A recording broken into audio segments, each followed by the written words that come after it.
On March the 10th, less than a month away, Ontario's Progressive Conservative Party will select a new leader. The Tories have led in the public opinion polls for about 3 straight years. And if those numbers hold up, the next Premier of Ontario could be one of the 4 candidates sitting at this table tonight. This is also an extraordinary race because none of the candidates is a sitting politician. Can't ever remember that happening before. And with that, we welcome, in alphabetical order, Tanya Granick-Allen. She is president of Parents as First Educators. Christine Elliott, the former MPP for Whitby-Oshawa. Doug Ford, the former Toronto City Councillor. And Caroline Mulroney, the PC candidate in York Simcoe. And we are delighted to welcome all 4 of you candidates here to TVO tonight for what we expect to be a good-spirited discussion. I got to do 2 things before we start here. Often when we have Conservatives on this program, I got to do a full disclosure, which is that my wife is a PC party volunteer. She helped the previous leader's office with healthcare policy that was in the platform, so I put that out there for everybody's edification. And one other thing as well, we got 4 people in the control room running stopwatches to make sure that you all get truly equal time. And if 3/4 of the way through this, I interrupt somebody and say, actually, I need to hear from him or her on this, it's because we're trying to make sure everybody gets equal time, so don't think me rude under those circumstances. And with that, let's go. Running for the party leadership is a bit like a massive job interview. So let us start with that. In alphabetical order, just for the first round here. What is it about your skill set that you think matches up appropriately for the needs of your party and your province at this moment in its history? Well, I may not be a drama teacher and I don't have a famous last name, but I can tell you, Steve, I am ready for this job. I'm principled. I have deep conservative values, and I'm in touch, and I listen very carefully. I listen to the grassroots conservatives who've over and over again said that they want policies from the grassroots, not top-bottom. And what we've seen happen time and time again after each election that we've lost is that leaders are not listening to the grassroots. So I'm here to be a grassroots voice for those who've been shut out by the process, which includes people who are opposed to the Kathleen Wynne sex ed agenda, pro-lifers, free speech advocates, and other social conservatives. Christine Elliott. We have one of the most important elections in our lives coming up in June. Ontarians are finding life more and more unaffordable under the Kathleen Wynne Liberals. So we need to win the next election, and we need to do so not just for our party, but for the entire province. And I have the experience to take our team to victory in June. I have been an MPP. I've served for 9 years. So I know what happens at Queen's Park. I know the parties. I know the policies. I know the procedures. But I've also had the opportunity to travel across Ontario to meet Ontarians from Northern Ontario, where I know they're really struggling with jobs and the economy and hydro, to places across the province. So I know that. But finally, the most important thing is I know Kathleen Wynne. I've debated against her before. I look forward to doing that and bringing the PC party to victory in June. Doug Ford. Well, thanks for having me here, Steve. Tell my friends at home right now, a strong Ontario needs a strong Progressive Conservative Party. They need a strong leader that is principled, that won't waver and change their mind and flip-flop. They will make sure that this province moves forward. Under my leadership, we'll have the most prosperous province anywhere in Canada. And I always say, Steve, that once I'm elected, we're going to put a big sign out right on the border, Ontario is open for business. We're going to make sure not only do we hold the bureaucrats at Queen's Park accountable, we're going to make sure all the political elites in our party are going to be held accountable. It's about getting the grassroots of our party to have a voice right now. They haven't had a voice. I'm the only person with actually governing experience. I didn't sit in the opposition benches and ask questions. I actually governed. Under our administration, we saved the taxpayers of Toronto over $1 billion. We put infrastructure, $1.8 billion into infrastructure. We do what we say we're going to do. We don't flip-flop. We make sure when we promise something, it gets done. We ended up getting rid of the car registration tax, the $60 car registration tax. We outsourced the garbage, saving $88 million. We saved hundreds of millions of dollars on the labor deal. But the most important thing, I attract NDP voters, Liberal voters, and Progressive Conservative voters, and that's what you need to win the province. Caroline Mulroney. Steve, people are desperate for a change in leadership at Queen's Park. They want Kathleen Wynne fired, and they want somebody who's going to fight for them. We've had a lot of upheaval in our party in the last few weeks, And I put my name forward because I believe that we need a fresh approach. We finally have an opportunity after 15 years of Liberal government to finally send the Liberals packing. We need a new approach to government. I am the only candidate here who's committed, who decided. I'm the only nominated candidate here. I bring private sector experience. I bring a fresh approach to governing. We need a leader who is ready who can win this race, who can unify the party, and who can beat Kathleen Wynne in under 100 days. I'm the only person here who has the drive, the energy, who's shown the commitment, and is ready to govern on June 7th. Let's get into some of the details then. By running for the leadership and having been vetted by your party to do so, you have all agreed, according to your party's rules, in principle, to support the aims and values of the so-called People's Guarantee, which is what your party convention passed as its, in essence, governing platform leading into the election campaign. You know where I'm going with this. That promises to pay for all of its planks in the platform with a carbon tax. I know you three are against the carbon tax. I haven't heard you yet. Where are you on the carbon tax? Well, unlike some of my other candidates here, I've said long ago I am against the carbon tax, and I did not have to take months to come to that position. I did not have to survey the grassroots like Christine Elliott to find out what my position should be. I am against the carbon tax 100%. Let's say then the four of you are unanimous in your opposition to the one thing in your platform that will pay for all of the promises in your platform. So I need to understand, if there's no carbon tax, how are you paying for all of the promises that are therein?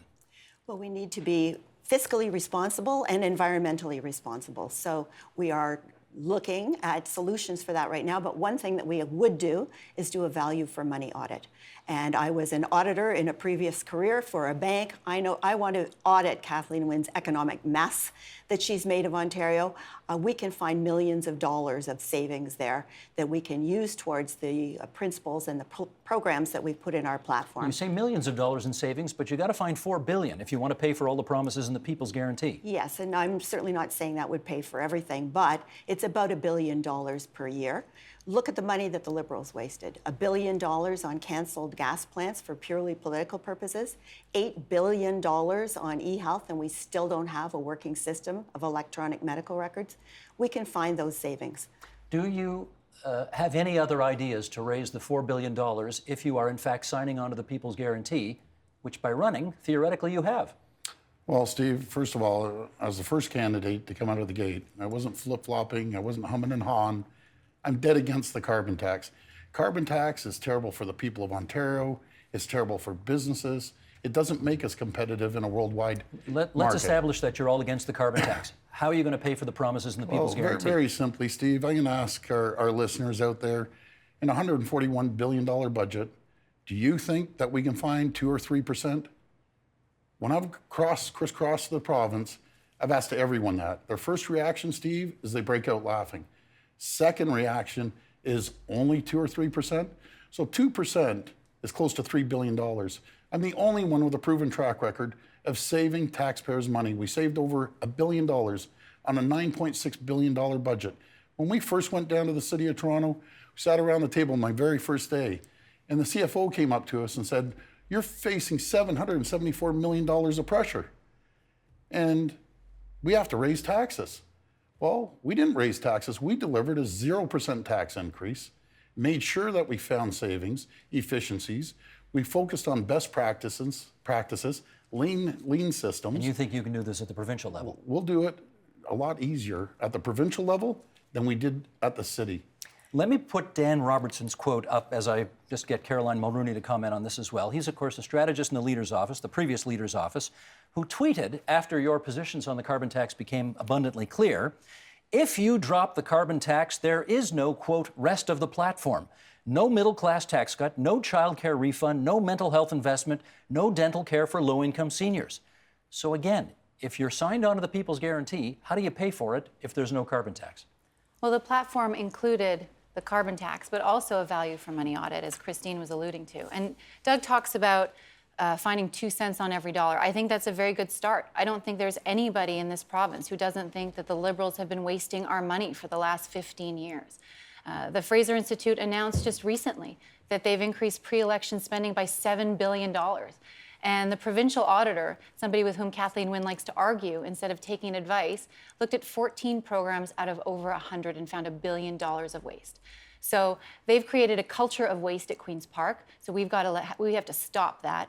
But the Liberals will come out with a budget in a few weeks. And if past performance is any indication of the future, I'm sure there'll be some spending increases. So on June 7th, when I present my plan to the voters of Ontario, it will be a fully costed plan, but it will reflect the new budget numbers. You all know that the federal government mandates that you have some kind of climate change plan in place. The current plan is a cap and trade plan that the government of Ontario has brought forward. What's your plan going to be?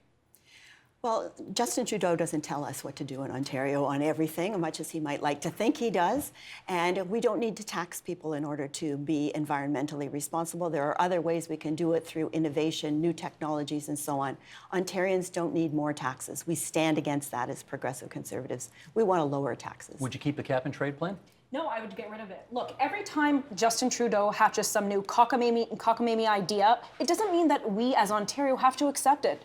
Steve, we need to review this, and we need to definitely say no to cap and trade and carbon tax. And if Justin Trudeau tries to force this on us, I'll take him to court and I'll fight him every step of the way. And if he so continues to, and if we're forced to adopt this carbon tax, I'll tell you what we'll do. We'll take our current gas tax, we'll change its name to carbon, and that'll be the carbon tax. But I say no to carbon tax. We're Conservatives. Let's stick to our values. Let's stick to our principles. Let's not adopt Justin Trudeau's policies. And can I just say one more thing?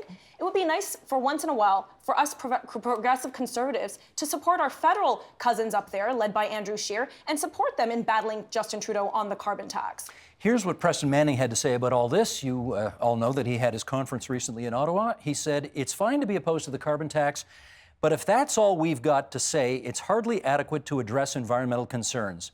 Is there more to your environmental platform, Mr. Ford, than simply axe the tax?" Well, first of all, I call it not cap and trade, I call it cap and tax.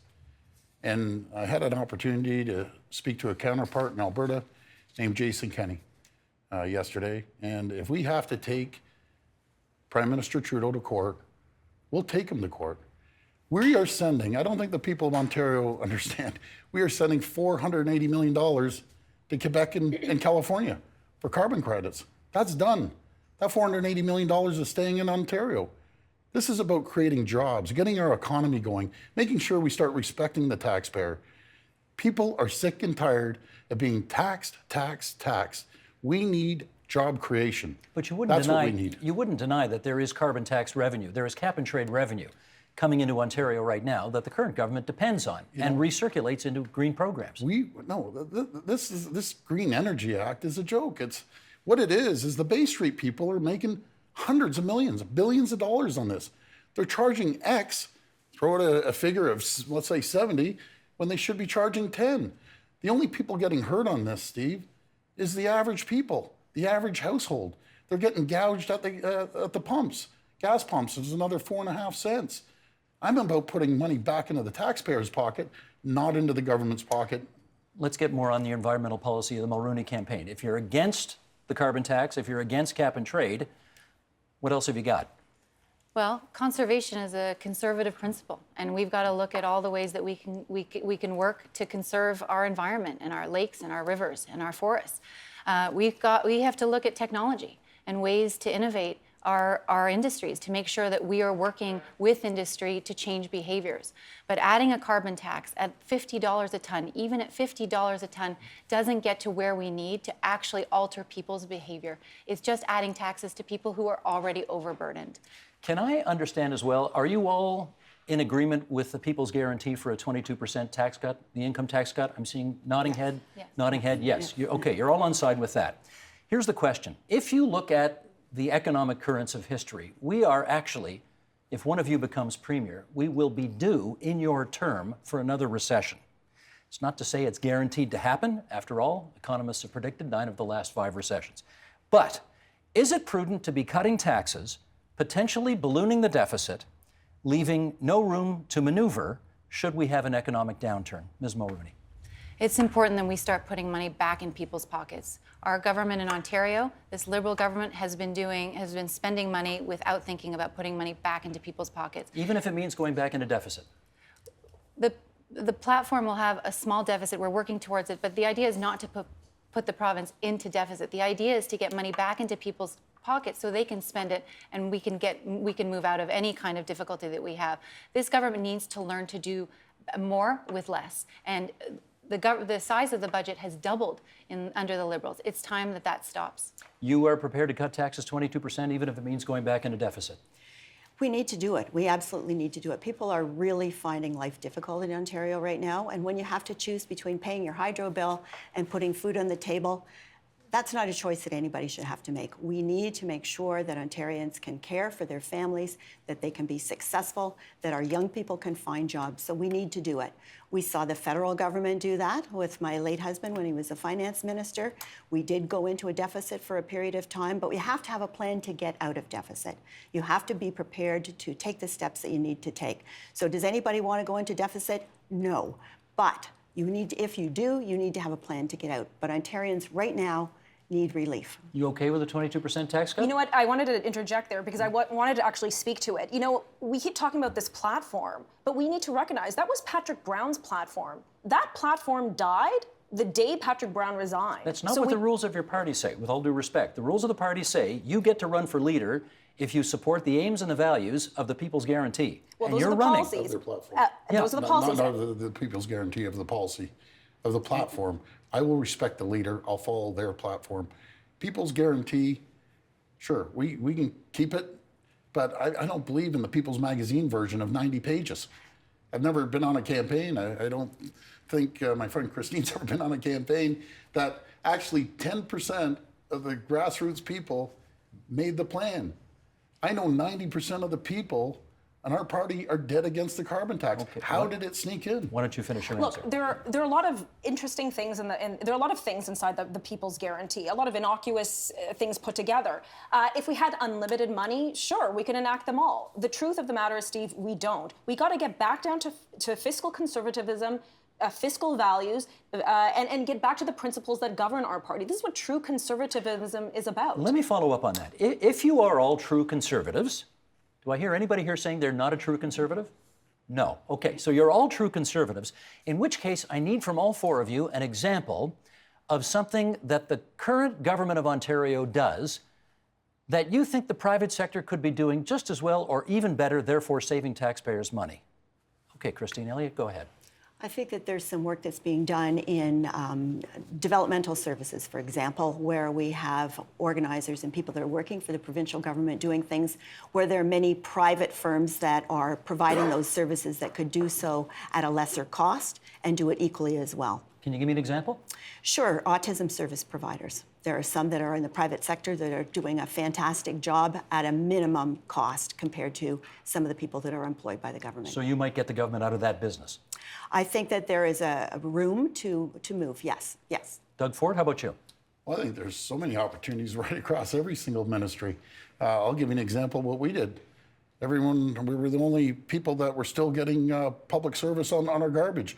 We outsourced our garbage at the City of Toronto, saved $88 million. Just half the city. West of Yonge Street.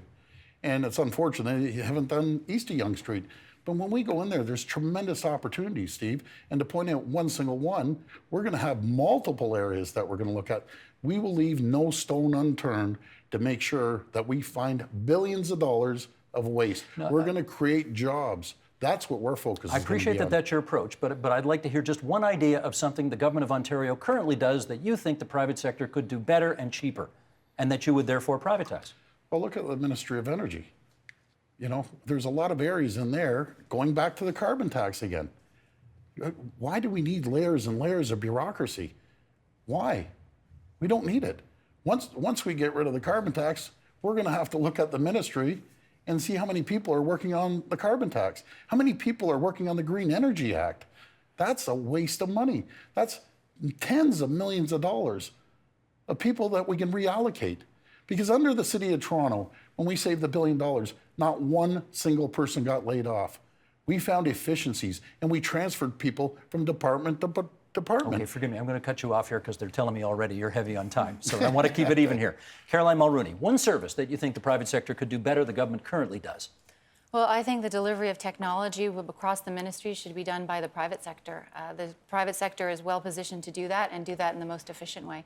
But I also think I agree with Doug that in the energy sector that if you look at Bruce Power and how it's delivering its services and its energy, that it's doing it in efficient and it's doing it very well. And Bruce is a private company as opposed to Ontario Power Generation? You making a comment that they're not doing it as well? No, I'm just giving you an example of one where the private sector does it well. Okay. You want to give me an example? You know what? I look forward to June 7th when I can open up all of Kathleen Wynne's books and go through a line-by-line item to find efficiencies in every level of government. I remember your brother, Doug, Rob Ford, the late Rob Ford. When I was working at City Hall, I worked for a city councillor. And I remember he was great at doing that outsourcing and making sure that we balance the budget. Like any family balances a budget. There are haves, must-haves, and then there are wants. We have to make sure that we're balancing it properly, but that we're making sure that we're not spending more of the taxpayers' dollars. So if we can do something cheaper privately, let's do it. We are sitting here in the Bill Davis studio. It's the William G. Davis studio. We've named it after him because he's the founder of TVO and was Minister of Education in the province for almost a decade. And he once said that if you get education right, everything else falls into place. So my question for the four of you is, you know the education system in the province of Ontario today. Tell me one thing you think it is not doing well that under your administration you would aim to improve. Go ahead, Mr. Ford. Well, I'm going to say two things. First of all, grade 6 math students at 50% level at the province levels. So we should be in the high percentile internationally. So the Liberals right away throw $60, $80 million at it and think they're going to fix the problem. It's not. The other area that we have to look at... So can I just understand, we got to teach math better? Is that what you're saying? Absolutely. But we're going to look at all curriculum all the way down the board.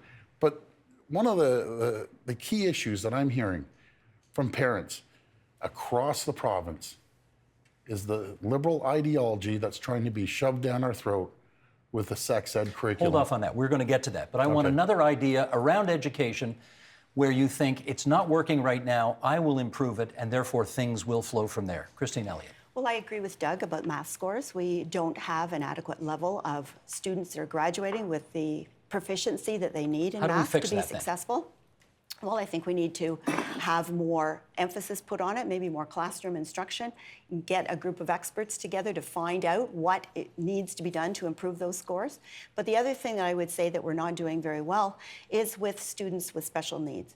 When they graduate, they can stay in school until they're age 21, but when they leave, they are basically given an Ontario Disability Support Plan application, and it's goodbye and good luck. They end up sitting in their parents' basements watching TV, no job, no friends, no housing, no nothing. So it starts with education. We need to do a much better job in helping these young people either move on to higher education, because many of them can do that, help them find work, or help them move into a program where they can learn life skills and move forward. We are really not doing a good job in that area at all. Ms. Mulrooney. Well, I also agree with Doug and Christine on the math scores. We need to make sure that our students are trained for math as they graduate and they go through their lives. And I think that we've got to ensure that our teachers are trained properly to support them in that. I think we're asking a lot of teachers these days. Classroom sizes are bigger, and there are a lot of issues in a classroom. And so we need to be able to provide support to teachers so that they can adequately address the issues that they see in the classroom. So we need to make sure that our funding is allocated to the classrooms, and we also need to invest in technology so that our students are well trained for their working lives. I want to make sure I'm respectful to everybody here. I know you're Ms. Elliott, you're Mr. Ford, you're Ms. Mulrooney. What am I calling you? Mrs. Granick-Allen. You got it. Okay. In which case, how would you answer the question? I have to talk about the sex ed. I have to. It's my #1 priority. We're going to come to that. Trust me. I'm burning to talk about it. I know you are, and trust me, we will get to that. But I want to know what else in education today needs improving that you've got your eye on. Well, I bring it back to the parents. What is the feedback we're getting from parents? And again, I really want to talk about the sex ed, but if you're pressing me, sex ed isn't going to improve math scores. So tell me about something else. Sure, but it'll definitely not stop distracting students, and maybe they could focus a bit more on math if they weren't talking about anal sex in the classroom. So, of course, yes, we need to improve math scores. We need to make students and the curriculum more competitive so we can compete internationally. And you know, Ontario used to have such a robust curriculum. Now I feel it's been watered down, and we're no longer producing top international students who can compete on an international stage. Okay. Shall we go here? Let's do it. Shall we go here? I know all four of you are against the current sex ed curriculum in the province of Ontario. I know you all believe that there wasn't enough consultation. I know you all believe changes need to be made. Anybody prepared to be specific about how you would make the changes? Could I interject there? I don't believe everybody here is against the sex ed agree. curriculum. That's not what has been said. That is not the case. Okay. In fact, I don't think anybody here is against the sex ed curriculum. No, as it is, Except me. as it is currently stated. I've heard some people say they will review it. Nobody has said they're against the sex ed curriculum. So if you Except- want to qualify that, except by all me. means. All right, well, let's educate the host here, everybody. You want to say you are... Well, I was starting off. People, what I'm hearing across the province, that people are sick and tired of the liberal ideology that's being shoved down their throats. And that's from everywhere, right across the board. They did not consult with the parents. They did not consult with the teachers. I believe in educating your kids at home first when it comes to this. Do you think the sex ed They're a curriculum needs priority. updating? Well, I think we need to review it and change it. 100%, it needs to be changed. What would you take out? Steve, I'm not going to get into the details, but I can tell you one thing. We have the greatest teachers in the entire world right here in the province. And I have numerous friends that are teachers. They weren't consulted whatsoever. None were consulted. Parents were not consulted. Parents were consulted, maybe not adequately. Parents were not consulted on this education system, on the sex ed education, I can guarantee you. And it's not just certain groups. Everyone's saying, oh, it's evangelicals, it's this. No. I went to Welland the other day on 2 days' notice. We had a packed house of 400 and some odd people. And when I said we're going to change the sex ed, the place went wild. Okay, When let's I'm go. up in Ottawa, I heard Ms. the same Elliott? thing. Okay, you're Hamilton. heavy on time already, forgive me. Ms. Elliott. I'm not in favor of the current sex ed curriculum either. We do need to have a sex ed curriculum in Ontario, but I agree that parents were not consulted adequately. We need to open up the curriculum. We need to listen to what the parents have to say because they know their children best and they know the age at which children should be learning things. You want to be more specific about what you'd take out? Sure. Well, one of the things that I've heard from many, many parents, I've been speaking to them as well, is to the age appropriateness of certain measures. So maybe something that children are learning in grade 2 now, they should learn in grade 8 or 9 or 10. Those are the things I want to listen to parents and make changes where necessary. But the other whole area that the curriculum doesn't cover is things like cyberbullying and sexting and all of those things related to technology. I want to make sure that our children are going to be protected and that they have the knowledge and information they need. So we do need to open it up. We do need to make changes based on listening to parents. Ms. Mulrooney. I believe, as the other candidates do, that parents were not adequately consulted on this curriculum. And that's the problem. And that's the way it's been for 15 years under the Liberal government. They don't consult parents. They don't consult small business owners. They don't consult stakeholders the way they should. And in this case, the curriculum was developed mostly with bureaucrats and not enough with parents. But going forward, I will ensure, I commit to consulting parents on all things that affect families and children. But I am not going to reopen the curriculum. Let me be clear on your position. Is it your view that there is or is not a place for sex education taught in the public schools of this province? Certainly there's a place. I'm not against sex ed. I'm just against Kathleen Wynne's radical sex ed. And I'm glad to see at least some of these candidates have evolved their position, and this is news to me. However, it's not enough to say that you will consult with parents. What you must do is repeal the Kathleen Wynne sex ed. So we're going to do 4 things, Steve. We're going to, number 1, repeal the sex ed. It's got to go. Number 2, we're going to review it. We'll do a whole review of all the line-by-line items within the sex ed. The next thing that we're going to do is we're going to replace it with something that is age-appropriate, that doesn't sexualize children, and that parents are okay with. And the 4th thing, and I call this my 4 R's, is we're going to respect. Respect the parents.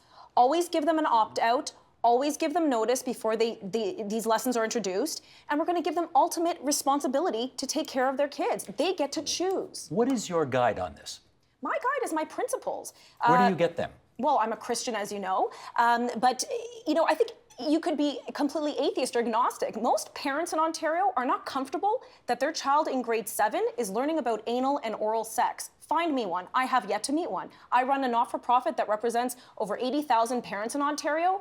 I have yet to meet a parent who's comfortable with anal sex in the classroom. I hear you, but I think it's also fair to say there are parents out there who would be concerned if an evangelical Christian template were put on our sex ed in the public school system. Yeah, but Steve, who's talking about an evangelical I'm just trying to find template? out. That's not what you're We're about? talking about, we need responsible sex ed that teaches things like pornography. Right now in our curriculum, pornography is not even mentioned. I'm not sure if any of the candidates even read the curriculum. Does anybody know how long it is? How many pages it is? It's 242.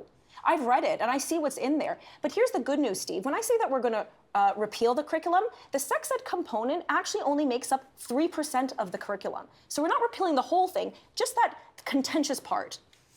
Okay, sorry. Kara, tell me what you just said in my ear again. Okay, that's a fair point. We know what your faith is. I guess we should put on the record, if you want to, what doctrine or what faith you follow. Ms. Elliott? I'm an Anglican. Mr. Ford? Protestant, as my dad always said, what do I have to be? Okay. Ms. Mulrooney? I'm a Catholic. Okay, done. Let's talk about something the last Conservative government in Ontario before the McGuinty Liberals got elected in 2003, what they did. There was a finance minister back then by the name of Jim Flaherty who brought in tax credits for faith-based schools. Liberals got rid of it. Would you want to bring that back? No, I think we've heard well enough about that. That was something that we dealt with in the 2007 election. I think it's pretty clear that people do not want that. Anybody here want that? Anybody going faith-based? No? No. Independent schools? Sorry, are we talking about faith-based schools? Because that was a John Tory policy, but I think Jim Flaherty brought a tax credit for all independent schools. He did, in all independent schools, which included faith-based schools as well. Is that something you'd entertain? I'm happy to entertain any policy that helps parental choice and helps parents make the best decision for their child's education. Okay. Let's also find out where you are on the issue of Pharmacare. You know, the Liberals recently brought in something that says anybody who's under 25 is now covered for a regimen of, I think, 4,000 or so of the mostly used medications in the province. Who here would get rid of Pharmacare? Everybody's keeping the current Pharmacare plan. Yes. We'll have to see. I would have to, once I assume office, we'll have to see and do a line-by-line analysis. We can't spend on everything. We have to do a line-by-line analysis. That being said, healthcare, I don't want to touch. I know the spending will always continue. We have an aging population. And, you know, as a Christian, as you brought up before, you know, I do believe in that adage, I am my brother's keeper. So we have to help those who are most in need. Okay. Another Liberal plan that was recently brought in was the increase in the minimum wage. Who here would not bring in the next increase in the minimum wage, which is set to go in January 2019? I wouldn't. You would not? You would not? No. Mr. Ford, what would you do with it? Well, first of all, my heart breaks for these people that are making minimum wage at the time, $12, and then jumps up to $14. They're leaving with about $50 more in their pocket from their office or their factory. The only people that are benefiting, they're getting a tax grab. It's the government that's increasing their taxes by 30-some-odd%. What I would do, I would cut the tax to zero for the people who are making $14 an hour. That will benefit the companies. It will benefit the person leaving their office or the factory. At the end of the day, under the Doug Ford administration, they'll leave their factory or their office with more money in their pocket because I don't believe in having a tax grab on the most vulnerable people in society. Okay, but I'm asking about the minimum wage. The next I'm going increase to does give not them go a in. 0% tax. They will not have to pay tax. Okay, how about over here? Look, the manner in which the minimum wage increase was brought in was very drastic and very sudden and has crippled a lot of small businesses in Ontario, which is the backbone for our economy. So with regards to the next increase that's supposed to take place, I would hold off on that. Would I repeal the minimum wage increase? No, I wouldn't. But we have to be very careful. We can't just all of a sudden throw this kind of burden onto small businesses. We have to be very delicate. So the increase, no, but we'll keep it as it is for now. What's your position? I feel the same way. I think that this was brought in without adequate time for businesses to be prepared for it. It's very difficult for them to absorb an increase of this magnitude. I think that the next increase, we all want the minimum wage to increase, but I think the next increase is also a very large one. I would want to see it brought in more gradually, so I would hold off on the increase for 2019. For how long? Until our economy can manage it, until businesses can manage it, because I've heard from many businesses that this is really about to put them under. We don't want to lose more businesses in Ontario. Kathleen Wynne's already done a good enough job on that, so we need to keep our businesses whole and hearty. You say until the economy's better. They announced today our economy grew at 2.9% last year, which is pretty buoyant, relatively speaking. So if not now, when? But we have businesses that are on the edge right now. And what we're seeing is, as a result of this increase, they're laying off some workers or they're decreasing their hours. So that's not helping anybody. We need to make sure that the businesses can absorb these increases and stay in business so people have jobs. Caroline Mulrooney, what's your minimum wage position? Well, I think that Bill 148, the minimum wage law, is a classic example of the way the Liberals have been governing this province, making decisions that help them in the short term, in this case, their electoral chances, and hurt the rest of us in the long term. And small businesses were suffering. They had options before this year to implement a minimum wage increase, and they passed on it. Instead, they did it, as we've been saying, too quickly. It was too much, too soon. But that said, $14 an hour came in on January 1st. I'm in favor of phasing in to the next increase. I believe that over 4 years, I believe that everyone should we want everyone to be able to earn a living wage and be able to pay their expenses and to participate in the growth of our economy. So 4 years to get to $15? Yes, a quarter a year. A quarter a year, okay. But this is a classic example of the way the Liberals have been implementing policy, and without consulting small business owners, without consulting medium-sized business owners who are really affected by not only the increase of the minimum wage, but all the other costs associated with the other measures in that bill that are hurting them. And so we've got to work with businesses to find a way to help them alleviate the pressure. They deal with a lot of red tape that has a lot of costs associated with that. So we're going to look at reducing red tape significantly to alleviate the burden on businesses. This is another example of how all of you candidates have said tonight the Liberals haven't consulted on this. I mean, the facts are different. The facts are that the Liberals have consulted. They have just disagreed with those with whom they have consulted. They have chosen to go in a different direction. I guess the question is, you can consult, but at some point you got to make a decision, right? Well, in the case of the minimum wage law, they looked at it in 2013 and 2014, and you're right, they did consult and they did receive advice from people and decided that instead they would index it to inflation. And a few months before an election, they decided to implement it. So you're right, there is consultation, and they've got to take the advice that works. But the problem with it is that businesses had already laid out their plans, their business plans. And so when you introduce this kind of legislation that is so important, that really affects their bottom line and their costs, they don't have time to adjust. I thought actually when I asked the question earlier about what current government service would you want the private sector to allow, I thought one of you might say the sale of cannabis. Because as you know, the government is going to maintain the monopoly, not just on selling booze, but which they've opened up a little bit, let's give them that. But the sale of cannabis is going to be in LCBO-style stores only. Is there anybody here who sees a role for the private sector in the sales and or marketing of cannabis going forward? Do we have any quasi-libertarians among the four of you here? Okay, Caroline Mulrooney. The reason I didn't give you the answer of sale of cannabis, which you were looking for, I guess, was because you asked about existing programs. But this is something that they've been looking at. Yes, I think that the private sector is a better place to do it. But this is something that is we need a lot more consultation, and I'd need to get in and understand what the issues were, why they made the choices that they did, because it really impacts so many aspects of our society, the safety of our children, how police associations will be dealing with monitoring impaired driving. The implications of this policy and this decision are very wide. Would you prevent it from happening in Ontario? No, but I want to make sure that it's done in a responsible way, and they did move so quickly to the distribution and didn't focus on and how we were going to protect. But do I infer from your answer that you do potentially see a role for the private sector in the sale of cannabis somewhere down the road? I do. You do. Doug Ford? I agree. This is the emerging market. I think it should be treated similar to liquor, beer, wine. I don't like the government getting involved. I don't like the government having a monopoly on any business.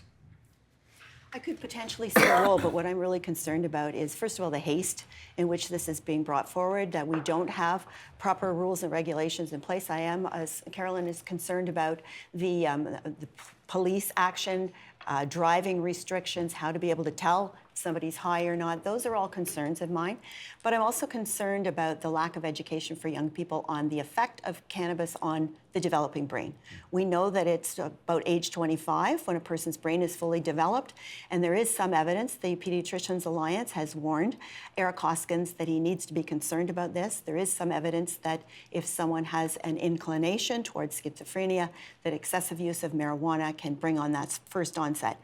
So as a parent, I'm very concerned about that. I think we need to slow down and take the time to make sure that we get this right for the protection of our young people. Last quick word to you on this? Well, it's again another policy Justin Trudeau has forced on provinces. I always like to exercise extreme caution when dealing with the regulation of substances such as alcohol or narcotic substances. So this is a tricky one. I will give Kathleen Wynne one bit of credit. She did raise the age where marijuana would be able to be possessed from 18 to 19. So I do give her credit for that. But otherwise, I'd like to exercise extreme caution in observing this. Okay, let's talk some party politics here. I wonder, you all know that there were many nominations that took place under the former regime, which turned out to be quite controversial. 2 of those races have already been overthrown. There are going to be new nominating meetings held. There's a 3rd one where the winner has actually said, Ben Levitt, full disclosure, I think he's a cousin of mine, distantly related, has said, I'm prepared to stand down and have a new nomination because the police, for goodness sakes, are investigating that one. Are there other nomination races that any of the 4 of you, should you win, would be prepared to see reopened and redone? Ms. Mulroney. Well, Vic Fideli and the caucus are looking into this, and they have all the information. I've been running in York Simcoe. I'm the only nominated candidate here, and so I've got information related to my race. But I have confidence in Vic and the members of caucus who are looking into this. Is everybody going to say the same thing? Because if you are, we'll move on to the next thing. No, No? Difference in you? There are numerous, probably dozens of races which have been tempered by Patrick Brown, his corruption, and his corrupt executive. We've been calling on this for a long time, and nobody has spoken out. So while I know Patrick Brown is not here today, he's no longer leader, and I'm glad for that. And it's not because of the allegations of sexual misconduct which have been levied about it, but because of the corrupt manner in which he has run this party into the ground. You talk about nominations. Yes, there's several nominations, where there's been allegations of voter fraud, ballot box stuffing. So you'd open these ones up and have redos, if you like. Well, not just the nominations, even memberships. He's sought to kick people out of the party with whom his beliefs or someone who spoke out against him, like Jim Carahalios from Axe the Carbon Tax. There are many things that have gone on in the party that are corrupt, and I think we need to open up a lot of these nominations because this cannot stand. If we're true conservatives, then we have to be true to our principles and be true to grassroots democracy. Ms. Elliott. Well, first, I commend Ben Levitt for coming forward voluntarily to say that he would be happy to have another drive done and race in that riding. But I agree that Vic Fideli and other members of caucus who are remaining neutral have gone through all of the so-called contested riding nominations, and I feel confident that they are doing their job. So, but what I would say is, going forward, should I become leader of this party, all nomination races will be open and equal, and everyone will have an equal opportunity. If they're approved through our normal process, they go forward, and if they sell the most memberships, they win. It's simple. Doug Ford. Well, we've seen a great example of the political elites in our own party, political insiders, coming up with their own candidates, which I find appalling. And under my administration, we're going to have a clear, transparent, and accountable nominations. I've talked to numerous candidates that came in second. It's been appalling, the stories I've heard. One person came up, they put their arm around the person the day before the nomination. Even one person was hours before. They sold 2,000 memberships, handed over $20,000 to the party, and they said, my friend, we can't have you run anymore. And by the way, don't worry, everything will be taken care of. Be a good party person. That happened in numerous nominations. Not going to happen on your watch. It's not going to happen. Okay. But this is all about the political elites, not the grassroots people that want to run our party. The political elites are done in this party, are done. Patrick Brown's name came up, and I just want to ask a couple of questions about that. You all are, of course, up to scratch on the Carolyn Jarvis interview on Global TV, some of which aired last night, some more of which is going to air tonight. I want to just clarify a bunch of things. First and foremost, I think you have said publicly that if he clears his name, he can run again for your PC party. Is that right? Yes, I have said that. Are you making the same commitment to him? Well, I'm not going to litigate this in front of the media right now. We don't want to litigate it, but if he clears his name, is he allowed to run in Barrie next time? Let me respond. I'm not going to litigate this in front of the media. The media has done this for the last few weeks, and the story is changing day by day, hour by hour. When I'm leader, I'll get all the facts. I'll sit down with Patrick, and we'll make a decision then. Okay. Ms. Mulrooney? I agree with Christine. If he can clear his name, then he can run. You signed his nomination papers. I'm shocked to hear this. No, absolutely not. He should not run. And again, not because of the allegations of sexual misconduct levied against him, but because of the corruption, the corrupt manner in which he's run this party into the ground. I'm a grassroots conservative. So no, if you want to talk about due process, where's the due process for those candidates for nomination who were bullied out of races? All right, forgive me, they're telling me about time, and I want to make sure I'm equaling it all out here. Global News is also reporting tonight that in their interview with Patrick Brown, he was asked, who do you think did you in? And he said his adversaries. And they asked inside or outside the party. And the answer suggested yes, both. Does anybody here have anything they can add to that? Was Patrick Brown done in by forces inside the Progressive Conservative Party that wanted to see him removed? I open it up. What does it matter? At the end of the day, we have a party that is left in tatters because of the way Patrick Brown ran it, the way his executive bullied members of this party. Just in the interest of equal time here, right, because he's not here, the party has more money than any other party. It's higher in the polls than any other party. It has more members than any other party. You say it's in tatters. It's got some problems, but in the interest of all of the facts, you'd have to grant him that, wouldn't you? Well, look, at the end of the day, the most important part of the party is its grassroots members. And when the party is not listening to the grassroots and sometimes even bullying the grassroots, then we've got problems. So I'm happy we can refocus onto the grassroots. Do you think the PC party helped do him in? I have no idea what happened. I wasn't there. I can't speculate, but I've been concentrating on this leadership race. I know Patrick's trying to clear his name, but I think the most important thing that we all have to remember is that we need to select a leader who's going to win in this election. We need to win. We need a progressive conservative leader and government, and that's what I'm focused on, to become that person. Anything you want to add about this? Yeah, Patrick is working hard to clear his name.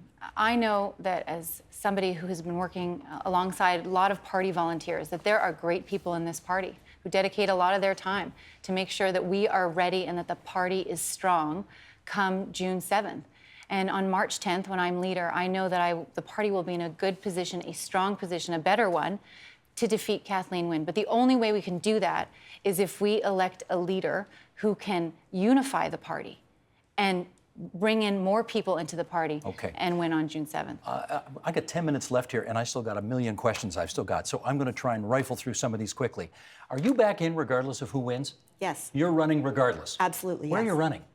I'm looking at a couple of ridings right now. We have about 30 where we don't have nominated candidates, and I'm looking at a place that's a good fit for them and for me. They have to want me to be there, but I also want to run in a riding where I feel like I can be a good representative for its constituents and do a good job for them. You live in Toronto? I do now, You going to run in Toronto? I'm looking at a couple of ridings in Toronto, but I'm looking at a few outside of Toronto as well. Are you in regardless? 100%. So even if you don't win the leadership, you're running in Etobicoke North? Our family, my dad represented Etobicoke, my brother represented Etobicoke, my nephew, myself. We're very grateful. We have a great community that supported us, and I'm going to continue running. Okay, let me put this to each of you, because obviously we started this hour with you telling us about your strengths for the job. And you won't be surprised to hear there are some other people out there who think that you have some weaknesses, all of you, that need to be addressed. So we're going to do that right now. Okay, Doug Ford, many people like some of your politics. Other people fear that it could be a return, if you win, to the kind of chaos we saw when your brother was mayor of Toronto. This is not to take away from his legislative victories, of which there were some and of which you've told us about tonight. But it was chaotic. Do you feel a need to assure people it won't be if you win? Well, first of all, I'm going to unite the party. And I wouldn't have been a successful businessman if I was divisive. I'm going to unite the party. We're going to move forward. We're going to start creating jobs. And we're going to make this the most prosperous province anywhere in North America. Could you guarantee that it won't be as chaotic as your brother's administration Well, was? let me tell you something, Steve. You know, I was there standing up for Rob. God bless him. He's not with us anymore. So I'm not there fighting to stick up to Rob anymore, unfortunately. And if you're asking me if I'd stick up for my brother again, I'd do it in a heartbeat. Okay, gotcha. But who I'm going to stick up for are the taxpayers that are being gouged by this Liberal I government get you. right Forgive now. me again. I'm cutting you off because you're heavy on time. Christine Elliott, I mean, you know what's coming here. You've run twice for this job already. The party has rejected you twice already. What makes you think third time's the charm? Because Ontario needs a progressive conservative government, and I believe that I have the experience, knowledge, and strength to win it for us. I bet you did the previous 2 times as well, though, and the party turned its back on you. What will be different this time? Well, I think I've learned a lot from last campaigns, and I think what is different about this campaign is it's so short, first of all, but you have to have a really good team on the ground. And so I'm working with volunteers from across the province who are helping me to sign up new members and have other members renew their memberships. It's a very organized group of people that are working. We have a good message. How are you better now than you were the previous 2 times? I've had more experience. I've had experience at Queen's Park, but over the last 2 years, I've also had extensive experience in healthcare. That's the biggest issue in our budget. It's very expensive, and a lot of people are concerned about healthcare in Ontario right now. People can't find quality, safe, long-term care beds for their parents. Their children are needing mental health and addiction services. If you have a child that has an eating disorder and you're told you have to wait a year to get services, that's dangerous. Okay. So I understand those issues, and I'm ready to talk about them. Mrs. Granick-Allen, the knock on you is you're a one-issue candidate, you care about social conservative issues, and you really have not much to say about anything else. That's the knock on your candidacy. You want to speak to that? How much time do you got, Steve? I can talk about a lot of 5 things. minutes, actually. Go ahead. No, you know what? I'm a successful business owner. I run a consulting company. I run a successful not-for-profit. I have a clear, principled voice. People know me. People trust me. They know my voice to be strong. Yes, I may not have a famous last name. Yes, I don't come from the Now, establishment. that's twice you've said that. Who's that a knock on? Well, take your pick. But or federally for that matter. But look, at the end of the day, people want someone who speaks for the grassroots conservatives. While Patrick Brown was dragging this party through the mud with his corruptive practices, I was speaking out. I did not shy away, and that's what we need: a clear voice, a clear leader for this party who's going to take on the hard issues and speak clearly and loudly and I got to represent go the over here now. grassroots. Surprise, surprise. Guess what question's coming for you?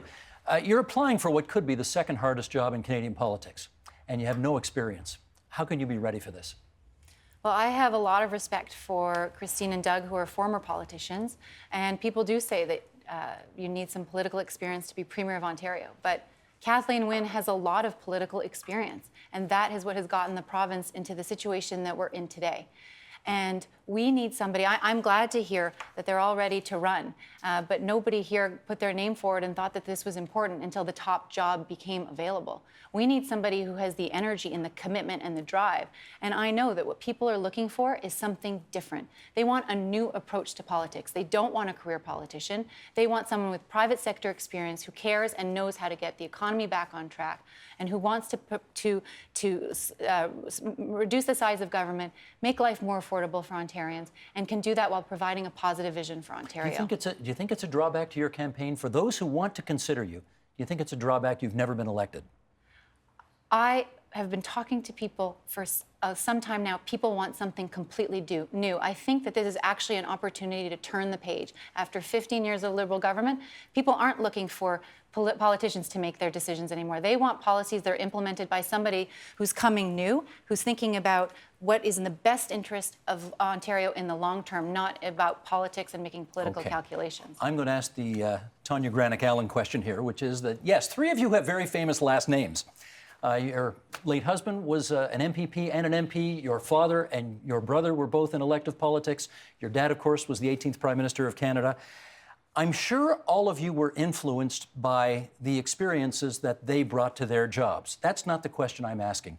I want to know one thing about you that you would do differently, Doug Ford, from the way Doug Sr., your dad, governed when he was in politics, or Rob, your brother, governed when he was in politics. What would you do differently from them? Well, first of all, we share all the same values. It's about respecting the taxpayer. That's It's not about- different. I want to know what something you'd be different at. Well, that's a tough question because I believe in everything my dad did and I believed in everything Rob did. It's about respecting the taxpayers, putting money back into their pocket, make sure we have a transparent and accountable government. Okay, so make that's sure not there's integrity. Okay, understood. How might you be different on your approach tackling issues than your late husband was, whom you shared a seat, shared a life, etc.? Well, we shared the same values as well. We had many discussions over 20 years about these things. We went through elections together. I've been successfully elected 4 times, and I think that really does count. But I got into politics really as a result of my volunteer involvement in mental health services, children's services, the Hospital Foundation, and so on. We co-founded the Ability Center in Whitby to promote inclusion for people, all people, regardless of abilities. This question's not going anywhere, is it? I can't get you guys to bite on this, can I? He didn't have that background. Okay. I have more knowledge in that area than he had. Okay. Caroline Mulrooney. I'm not going to give you what you want either. Okay. You know, my father made great when he implemented policies. When he was thinking about what to do, he was really thinking about what was in the long-term best interest of Canada, not about what was popular. And that's the opposite of what's been happening at Queen's Park. And that's one of the reasons I'm running. Can I ask you a somewhat different question, since you don't have as famous a last name, and that is, you're up against 3 pretty heavy hitters here who've been in this, either in as candidates or certainly involved with politics for a long time. You aren't, and fewer people know you than know them. How do you compete in this field? Well, actually, I've been involved in the Conservative Party for probably over 20 years at the grassroots level. You've said But it beyond yourself. that, Your name is not as famous as no, theirs. it's not, and I'm happy for that, because I don't carry the baggage that perhaps some of these names do. But at the end of the day, where were these candidates when Kathleen Wynne was ramming through crazy policies to our province? For example, like her sex ed agenda. I was out there in the trenches with the grassroots, speaking out again and again on these issues. When Kathleen Wynne was coming up with all sorts of absurdities. For example, Christine, you were a co-sponsor for Bill 77. That's the transgender therapy ban bill. I mean, parents are upset about that because that decision and that vote that you made overrode parental choice. So now parents who have a gender-confused child can't seek out that therapy because you voted for this bill and because it passed. We're down to a minute. I have to give you a chance to respond to that if you want. Well, I support the needs of people who are vulnerable in Ontario, and I can tell you that there are many groups that don't have a voice. I want to be an advocate to make sure that everyone can have a voice at Queen's Park.